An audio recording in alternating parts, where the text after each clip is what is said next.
ભરૂચ જિલ્લામાં રવિવારે વરસતા વરસાદમાં ગ્રામ પંચાયતની ચૂંટણી ચુસ્ત પોલીસ બંદોબસ્ત વચ્ચે યોજાઈ હતી, ત્યારે આજરોજ મતગણતરી પ્રક્રિયા હાથ ધરવામાં આવી હતી. ભરૂચ જિલ્લાના ભરૂચ, અંકલેશ્વર, હાસોટ, વાલિયા, નેત્રંગ, ઝઘડિયા, જંબુસર, આમોદ અને વાગરા તાલુકા મથકોએ ગ્રામ પંચાયતોની ચૂંટણીની મતગણતરી પ્રક્રિયા હાથ ધરવામાં આવી હતી.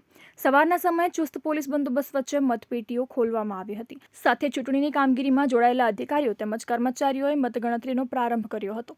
મતગણતરી સ્થળે કોઈ અનિચ્છનીય બનાવ ન બને તે માટે ચુસ્ત પોલીસ બંદોબસ્ત ગોઠવી દેવામાં આવ્યો હતો. જિલ્લાની 47 ગ્રામ પંચાયતની ચૂંટણીમાં કુલ 1.22 લાખ મતદારો પૈકી 80,143 મતદારોએ પોતાના મતાધિકારનો ઉપયોગ કર્યો હતો, જેમાં મતદાનની ટકાવારી 65.61% રહી હતી. ત્યારે જિલ્લાની 20 ગ્રામ પંચાયતની પેટાચૂંટણીમાં કુલ 20,380 મતદારો પૈકી 14,093એ મતદાન કર્યું હતું. મતદાનની ટકાવારી 69.15% નોંધાઈ હતી. આજે દિવસ દરમિયાન ચૂંટણીના પરિણામો જાહેર થતા ઉત્સાહ તેમજ ઉત્તેજનાનો માહોલ જોવા મળ્યો હતો.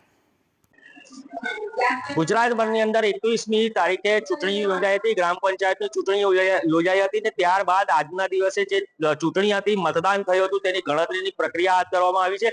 ભરૂચની વાત કરીએ તો ભરૂચની અંદર જે ચૂંટણી પ્રક્રિયા હતી તેની અંદર ભરૂચ જિલ્લાની અંદર કુલ 85 ગ્રામ પંચાયતોની ચૂંટણી યોજવામાં આવી હતી, જેની અંદર 18 ગ્રામ પંચાયતો છે તે સમરસ જાહેર થઈ હતી અને 21 તારીખે 67 ગ્રામ પંચાયતોની ચૂંટણી પ્રક્રિયા હાથ ધરવામાં આવી હતી. મતદારોએ પોતાનું મત આપ્યું છે. આવનારા સમયમાં કોની પેનલ જીતશે, કોની નહીં જીતે તે તો ભાવિ નક્કી થશે, પરંતુ લોકો વિકાસની વાત કરી રહ્યા છે, ગામોનો વિકાસ ની વાત કરી રહ્યા છે. એવું કહેવાય છે કે જ્યારે ગામનો વિકાસ થતો હોય છે ત્યારે શહેરનો વિકાસ થતો હોય છે, અને શહેરનો વિકાસ થતો હોય છે ત્યારે જ રાજ્યનો વિકાસ થતો હોય છે. તો સૌથી મહત્વની જો ચૂંટણી ગણવામાં આવે તો ગ્રામ પંચાયતની ચૂંટણી ગણવામાં આવે છે.